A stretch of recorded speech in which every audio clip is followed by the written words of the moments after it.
Сколько же сегодня вырабатывают мои солнечные панели в пасмурную погоду? Давайте посмотрим. Вот такое вот у нас солнышко. Точнее его отсутствие. Смотрим.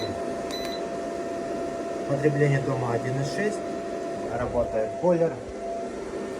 Солнечные панели вырабатывают 2,7 киловатта, при этом заряжаем мои аккумуляторы. Так что как-то так. Очередной день бесплатной электроэнергии.